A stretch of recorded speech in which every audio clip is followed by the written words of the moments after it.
So any other kind of meta background stuff, like not nuts and bolts of the trial, but I'll tell you that he even in the courtroom there, at a certain point, the judge had to chastise him because he was trying to use his charm on the jury. He tried using that charm multiple times there, and he spoke to the jury.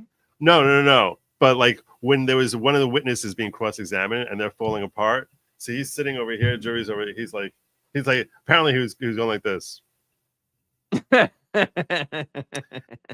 the judge chastised him. He said, "If you do that again, I'm going to throw you out of the courtroom." Because it was very clear that he's communicating, like making eye contact with jurors, and he's like, yeah, okay. So he was very upset with that. When the judge addressed him for allocution, because everyone knew this guy's not going to testify, that would be crazy. So when he testified him, so he said, "Okay, Mr. Combs, it's time for me to address you directly. So I'll start off with good morning." And he goes, "Good morning, Your Honor. And I just have to say, you are doing a heck of a job with this."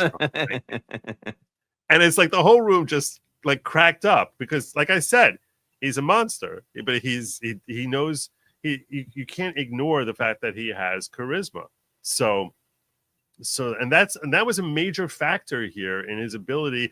It's not that the people here were not coming to him exclusively because of his power and money.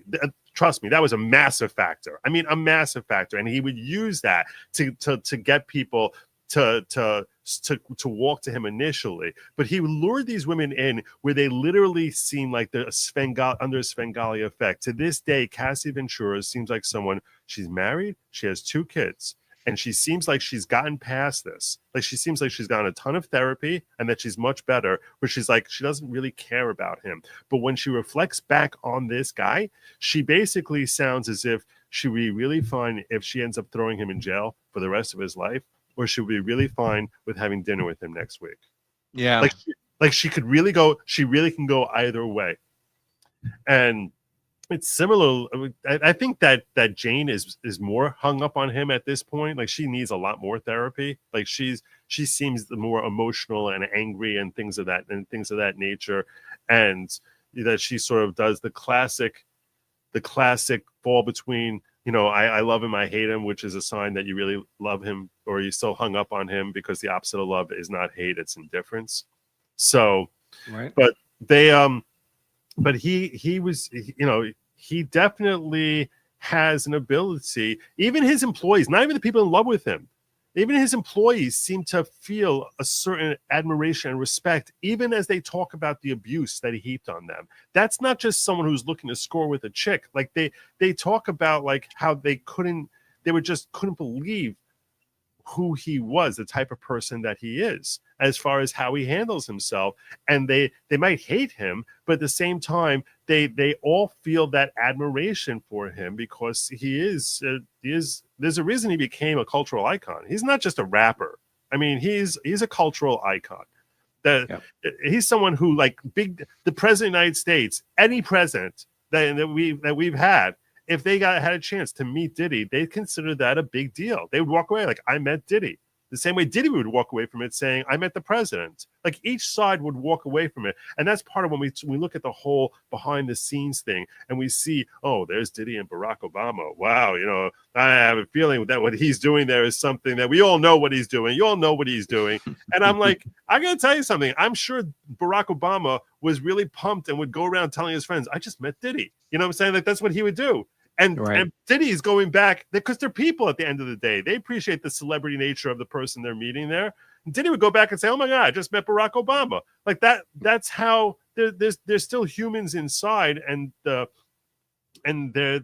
have that the same type of, I guess, starstruck that most humans are going to have, and they'd want to hang out with each other just because they think that it's cool. So yeah, I think that he's I think that over here, I walked through this trial thinking, I hate both sides here. I hate Diddy.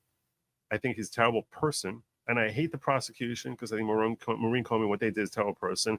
And the best outcome of this trial would be a mistrial, where they would keep litigating this thing over and over and over again for eternity, because they deserve each other. and as far as what justice is, I think he did traffic Cassie. I do. I think he didn't traffic Jane, but it's ultimately it's a technical thing as far as whether or not that's trafficking. So I can't complain about the outcome here. And yeah. What about the sentence? What should we expect? So what's he looking at? I hear different numbers: 5 years, 7 years, 10 years for each of these, the 2 counts on which he was convicted. Are there minimums? Or you got a sense for what how the judge is leaning? There is no minimum. Right now, yesterday bail was denied, which surprised some people. It surprised me. I didn't think bail would be denied.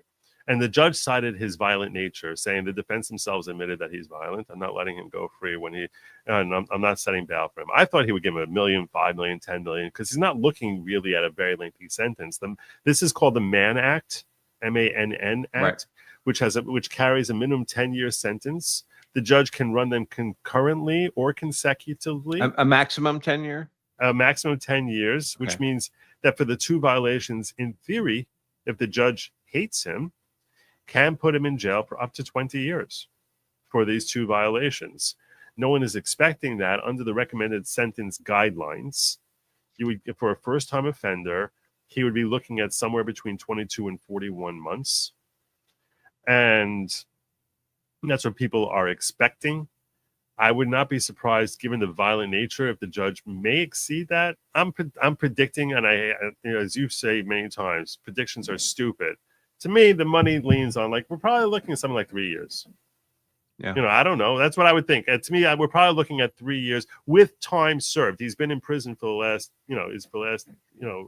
year, so that would be credited toward his sentence. He's toward his sentence. So that would leave 2 years left over for him in Club Fed. I mean, this guy's not going to Oz, right? Right.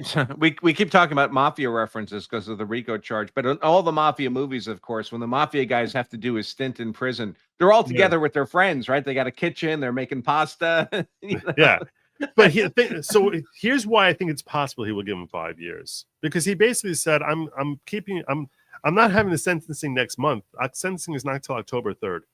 And so the folks who were predicting that he's going to get time served, I think that's off the table now. I don't think the judge is going to give him time served, because you don't give him time served and deny him. You don't deny him bail if you're planning on giving him time served, because what if he gets moved back? So now he has an extra week that he's going to spend in prison. That doesn't make any sense. So I don't think he's going to get time served. I do think it's possible, given all the violence we heard about, all the abuse, and frankly, there was a lot of credibility to much of what Cassie in particular, the violence she suffered, that I would not be surprised if the judge now feels like, well, because I can sentence up to 20 years and I don't like what he did to these women. So what ends up happening on an emotional, psychological level is you sort of veer from the norm a little bit, and you basically can say, I'm going to give him 5 years. So, 7 years, even though the recommended guidelines is I give 3.5 years. So we can see you can go a little higher and not have it be called out as an abuse of discretion. Right. That's definitely true.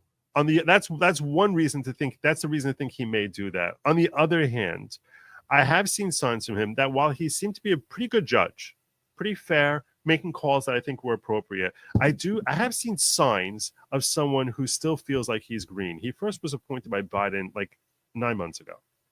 And he seems like he's a little green. What do I mean by that?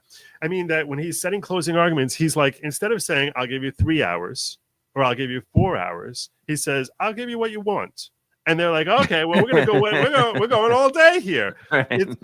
He doesn't feel the authority almost to sort of, he's like, I'm going to give whatever you want, I'm going to give you that. And he let them do that a little bit too much, not out of control. But I think he can ultimately develop him into being a very effective federal judge, even though he's a Biden appointee. From what we've seen, I saw displayed there, he can be a fair and effective and decent judge, at least in a criminal case capacity. So, but I do think that he can get bullied a little bit here, and because he's green, that same greenness that we see that he ends up giving into these attorneys, these defense specialists who were great, right? Brian Steele was there. I met Brian Steele.